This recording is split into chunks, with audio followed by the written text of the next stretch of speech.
উত্তরায় প্রকাশ্যে কোপানো আমাদের চিনিস আমরা কে বলে রামদা দিয়ে আঘাত করেন আলফাজ ও সাইফ।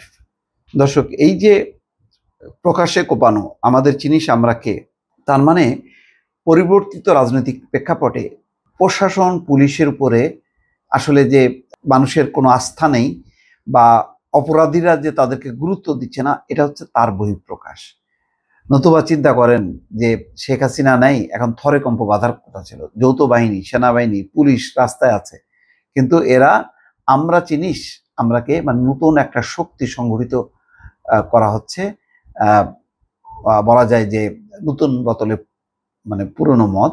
সেটা হচ্ছে আগে যখন নাকি জামানায় শেখ হাসিনার সময় এক ধরনের সন্ত্রাস ছিল ছাত্রলীগ বা যুবলীগের ব্যানারে, এখন নতুন আঙ্গিকে আর একটা শক্তি গড়ে তোলার চেষ্টা হচ্ছে যারা নিয়ন্ত্রণ করবে, এবং তারা এই সমস্ত ঘটনা ঘটিয়ে ওই মানে জানান দিচ্ছে যে আমরা আসছি।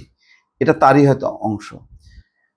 রাজধানীর উত্তরার সড়কে প্রকাশ্যে এক দম্পতির উপর ধারালো অস্ত্র দিয়ে হামলার সময় হামলাকারীরা বলতে থাকেন, আমাদের চিনিস আমরাকে। তারা একের পর এক আঘাত করেন ওই নারী ও পুরুষের উপর।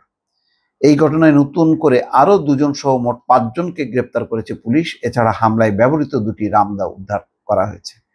ঢাকা মহানগর পুলিশ এই ঘটনায় ভুক্তভোগীরা এসব তথ্য জানিয়েছেন গত সোমবার রাত 9টার দিকে উত্তরা 7 নম্বর সেক্টরের 9 নম্বর সড়কে ওই দম্পতিকে প্রকাশ্যে কোপানো হয়। ওই ঘটনা নিয়ে বুধবার সংবাদ সম্মেলনে কথা বলেন ডিএমপির উত্তরা বিভাগের উপকমিশনার রওনক জাহান। ডিএমপির মিডিয়া সেন্টারে এই সংবাদ সম্মেলন হয়।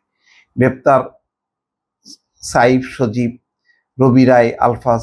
যাক, এটা বোঝাই যাচ্ছে যে এইগুলি হলো বিভিন্ন এলাকায় যে এখন সন্ত্রাস হচ্ছে, আইন শৃঙ্খলা পরিস্থিতির অবনতি হচ্ছে, এরা হচ্ছে নতুন নতুন আর একটা চরিত্র নিয়ে, অর্থাৎ ওই শূন্যতা, যে শূন্য যারা ওই সন্ত্রাস চাঁদাবাজি করত, ওই জায়গাগুলো মানে নতুন মোড়কে তারা স্থানগুলো পূরণ করতে চাচ্ছে। এবং একই ধরনের পদ্ধতি, ওই সন্ত্রাস হবে, চাঁদাবাজি হবে, দাঙ্গাবাজি হবে, দখল হবে, টেন্ডারবাজি হবে, যাতে কেউ প্রতিবাদ করতে না পারে।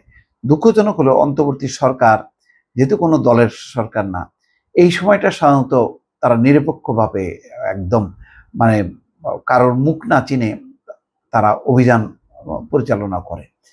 কিন্তু এখন এমন একটা অবস্থা যে প্রশাসন, পুলিশ বলেন, এমন ভঙ্গুর অবস্থা যে তাদের উপর এখন চড়াও হয়েছে এই দুর্বৃত্তরা। সেটা রাজনৈতিকভাবেও দেখেন, বিভিন্ন থানা ঘেরাও করা হচ্ছে, পুলিশকে ধমক দেওয়া হচ্ছে, পুলিশকে পিটানো হচ্ছে। মানে সব মিলে যে বিশৃঙ্খল একটা পরিস্থিতি, তার কারণে এই উত্তরার ঘটনা। তো উত্তরার এই ঘটনার ব্যাপারে পুলিশ একটা দৃষ্টান্তমূলক বলা যায় অ্যাকশন নিয়েছে।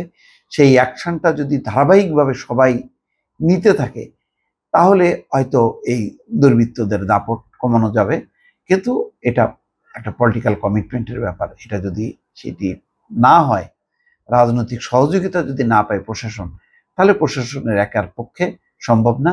এখানেও দেখেন, যারা কোপাচ্ছিল তাদেরকে কিন্তু মানুষই প্রতিহত করে এবং তারপর পুলিশ এসে তাদেরকে নেয়। তার মানে মানুষকে এগিয়ে আসতে হবে। মানুষ যদি না এগিয়ে আসে, তাহলে এই দুর্বৃত্তদেরকে সমাজ থেকে নির্মূল করা কখনোই সম্ভব না। দর্শক, ভালো থাকবেন। আল্লাহ হাফেজ।